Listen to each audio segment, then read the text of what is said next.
Hi, I'm Alicia Butler-Pierre. Thank you for visiting my YouTube channel. The episode that you're about to listen to is a pre-recording of my podcast, The Business Infrastructure Curing Back Office Blues Show. If you hear some topics that are of interest to you, you can learn more about them by reading my book, Behind the Facade, and I'll tell you more about that after the end of this episode. Hello, and welcome to the Business Infrastructure Curing Back Office Blues Show. I'm your hostess, Alicia Butler-Pierre. Today marks the final episode in the Laying the Foundation series. In the first 5 episodes, we covered what business infrastructure is, who it's for, as well as when, where, and why it's needed. Now today, I'm going to share with you the answers to the final question in this series. How do you implement business infrastructure in your small business? So I hope you have a pen and pad ready, or if you're driving and you're unable to take down notes, be sure to go back and download this episode because it's going to be chock full of some really good information. How? Answering the question how to implement business infrastructure. This is where it can get painful for many of you because as small business owners, most of us tend to be visionaries. And the thought of getting bogged down in the details does not excite us at all. We like to think big picture. We're thinking strategically at the 50,000 foot level. But actually getting down to the nitty-gritty, those details of how to actually implement business infrastructure, unfortunately, does require that you be on the ground level. It's those details that can prevent disaster, or at the very least, minimize your risk for disaster. Now, have you ever heard the expression, the devil is in the details? I think you'll understand what it actually means as I continue going through sharing with you how to actually implement business infrastructure. Over the years, as a result of working with so many different types of clients and so many different industries, I've narrowed down how to implement business infrastructure to 7 key areas. Now, what I'm going to do is frame those 7 areas to you in a question format. First question, what needs to be done? Second question, who should do that work? Third, how will you keep digital records of the work? Fourth, how will you keep physical records of the work? Fifth, how do you actually deliver value to your customers? Sixth, how will your workplace be set up to maximize productivity and efficiency? And the 7th question, how will the work be done consistently? Your ability to answer all 7 of those questions and show documented proof is the key to having business infrastructure. You see, your ability to answer all of these questions means you have a solid foundation upon which you can link your company's goals with the people, processes, and tools necessary to support those goals in a profitable, scalable, and sustainable manner. Now, I'd like to walk you through an example. If you've been listening to my other episodes at this point, you know how much I love to give examples. I don't just give you the theory or tell you what you need to do. I actually like to give you examples. So we're going to use a very simple example, and that is, I want you to imagine that you sell freshly squeezed lemonade at a lemonade stand. But ultimately, your goal is to land a deal where your fresh lemonade is provided in all of the local sport arenas where you live, whether it's a place where they play soccer, a place where hockey is played, basketball, wherever. Let's just imagine that your goal is to be able to distribute your fresh lemonade in all of these sport arenas wherever you live. Now, in order to prepare for this type of business expansion, you need to be able to prove that you have the capacity to provide the lemonade at multiple locations. You need more people to help you make the lemonade. You need processes to make sure that that lemonade is made consistently every single time. You also need certain tools, equipment, software, certain technologies to make sure that that consistency is delivered every single time. In other words, you need business infrastructure. Now, going back to those 7 questions that I asked a few minutes ago, we're going to use this example of you making this lemonade and wanting to expand your business. We're going to answer these 7 questions, or I'm going to at least give you things to ponder in each of those 7 questions. So first, you need to write down everything that needs to be done to meet your goal of expansion. This is not limited to the ingredients that are needed to make the lemonade. So many people make the mistake of that. They look at their actual product or the actual service that they provide, and they kind of go through the exercise of thinking of everything that needs to be done just to provide the product or service. But there's so many other things that go on. The stuff that I call the back office, those administrative type things that also are just as important to make sure that you can actually deliver your product or service. So that means, in this case of our example of making lemonade, you need to write down everything, including tasks that involve making the lemonade, keeping inventory, sourcing the ingredients, reconciling bank statements, selecting the packaging, tracking sales, advertising, etc. You get the point now. It's not just how you do what you do, but everything that goes on in the business. Now, addressing the second question, and that second question was, who should do that work? So now that you've figured out what needs to be done, you now need to determine who will perform each of those different tasks. You want to be very clear in who you assign. Assign the right task to the right people. Even if those people don't exist, you want to make sure that you at least put something down on paper that says, okay, I have all of this different stuff that I know that needs to take place in my business. I may not have those people or those resources in place right now, but I'm at least identifying the fact that I know I need to get these people in place. And once you have that kind of clarity, it's going to be able to help you be that much better in going out to find these people that you need to help you get all of this work done. Now, the third question was, how will you keep your digital records of the work? And the fourth question was, how will you keep physical records of the work? So I'm going to go ahead and combine those 2 questions, since some of you may prefer to keep all of your records electronically. But whether you keep them physically or electronically, you will need to determine how you will keep records of that work that's performed in the business of making lemonade. And the reason you want to do that is so that you can have this information to reference in the future. You never know when you might be audited. You never know when you may have to provide proof for tax purposes, for legal reasons. You may have to rely on records as you start hiring people. They're going to want to know, well, how were things done in the past? If you don't have things documented around the work and the tasks that you've already identified, it's going to make it that much more difficult for you. Now, getting to the question of how do you actually deliver value to your customers.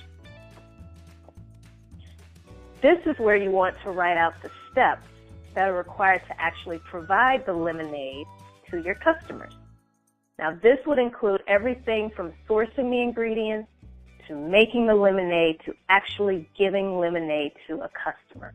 Write out everything from A to Z about how you actually deliver value in the form of your product or service to your customer. Now, the next question, how will your workplace be set up to maximize productivity and efficiency? Now, in this case, in our example, you need to figure out how each location where you provide your lemonade should be set up. What equipment will you need? Where should that equipment be placed? Not only do you need to figure out how the actual place where you provide your lemonade should be set up, but you also need to figure out, well, how should your actual office be set up to maximize productivity and efficiency? You may have a home office. Well, eventually, once the business keeps growing, you might outgrow your home office and you'll need to actually have space inside of a building. So you may lease space. You may even grow to the point where you can actually own the building that your office is in. The point is, it needs to be set up in such a way that it maximizes the efficient flow of information throughout the office. And I just have a quick diversion here. This reminds me of a scene from a movie called Founder. If you get a chance, go and check that out. It's called Founder, Founder. It chronicles the story of McDonald's. And there's a scene in the movie where the two McDonald brothers actually sketched out on a tennis court using chalk. They actually sketched out the best way to set up the kitchen inside of their very first McDonald's restaurant. It's pretty cool. And they kept erasing things until they actually got it right. They made sure that they set up that workspace so that it maximized efficiency, productivity, and the flow of one person preparing the buns for the burger and the other person actually cooking the meat and whoever adds the condiments. It's pretty cool. So if you get a chance, check that out. Now, to answer the last question, how will the work be done consistently?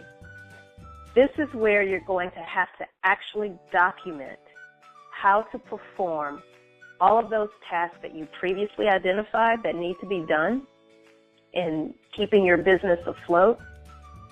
You'll have to document how to perform those tasks in the form of processes and procedures. And the way you enforce those processes and procedures are to track it with metrics. This will go a long way in helping you create value and consistency, not only for your customers, but for your staff as well. Now, some people think, well, okay, I'm able to answer all 7 of the questions. I have my business infrastructure in place. Everything is good, right? No. And the reason is because this is not a static thing. This is about laying your foundation, okay? But once that foundation is in place, you're going to have to continuously monitor everything, all aspects of your business, and make continuous improvements. And it's through those continuous improvements that are going to lead to more satisfied customers, and more satisfied customers ultimately leads to more sales. Now, after going through that example, do you still think that details don't matter? Let me share some horror stories of when companies did not pay attention to the details. Do you remember Samsung and their, I think it was a Galaxy Note phone, smartphone, and those phones started exploding? Perfect example of someone in the company, or a group of people, because Samsung is a very large company, someone didn't pay attention to the details. Someone didn't do a proper amount of testing before those phones were released to the general public. Or what about all of the times that these different automobiles have all kinds of recalls? There could be a recall because of the brake pads or the airbags not deploying properly. How many times do we hear about these types of things? How many times have we heard about there being a recall on food? E. coli bacteria or this other harmful substance was found. Well, why wasn't it found or detected before it even made it to the grocery stores and the markets? This is because someone isn't paying attention to the details. Now, what's interesting is when we go to the doctor, we will want our doctor to be detailed, right?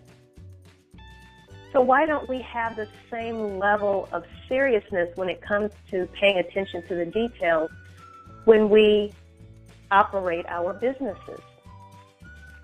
You see, being detailed shows your customers that you care. I know these are extreme examples, but it illustrates a point. When I worked as an engineer, one wrong move, one wrong calculation, one decision to, well, I'm not going to do that today because I just don't feel like it, could literally lead to an explosion. It's interesting when we're looking at non-manufacturing type companies because business isn't always necessarily taken with the same level of seriousness, but I think it should be. Because you know what? Every customer is valuable, and we should never take them for granted. Listen when they provide you feedback and make those continuous improvements. Make operational excellence a part of your company's goal so that your infrastructure can support that.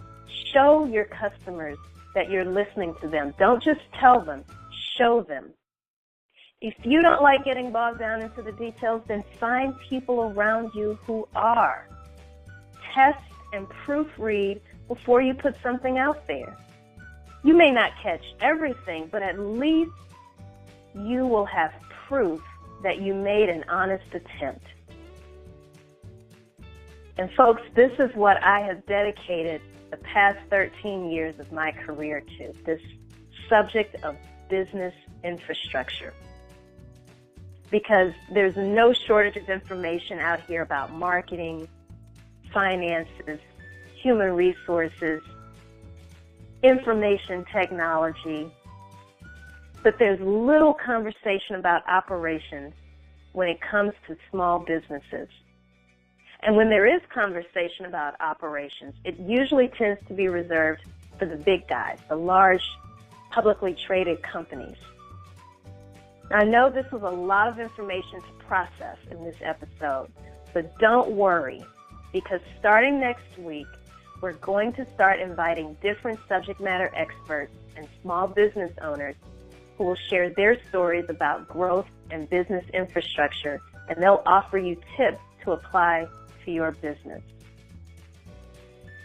So make sure you start downloading these episodes. Make sure you start giving me feedback so that I can keep the momentum going. Reference these first 6 episodes, this Laying the Foundation series. I guarantee you, if you start applying some of these principles to your small business, you will see some serious change for the better in your day-to-day operations. If you're ready to start implementing business infrastructure in your business, or if you're just curious and you want to see exactly how that's done, then check out this free report that I've prepared for you. It's called How to Use Business Processes to Increase Cash Flow, and it's available at processforcashflow.com. Again, that's processforcashflow.com. As always, you can connect with me on LinkedIn or Twitter. Just look for me at Alicia Butler Pierre. Thank you so much for tuning in, and don't forget to subscribe and be sure to download this episode. Take notes. Share it with the people that work with you. Remember, stay focused, be encouraged. This entrepreneurial journey is a marathon and not a sprint. Until the next time. Thank you for tuning in. I hope you enjoyed what you heard. If so, be sure to like the video and be sure to subscribe so that you'll be the first to know when our next episode airs. And remember, if there are topics that you want to learn more about, you can do that by reading my book, Behind the Facade. I'll see you next time.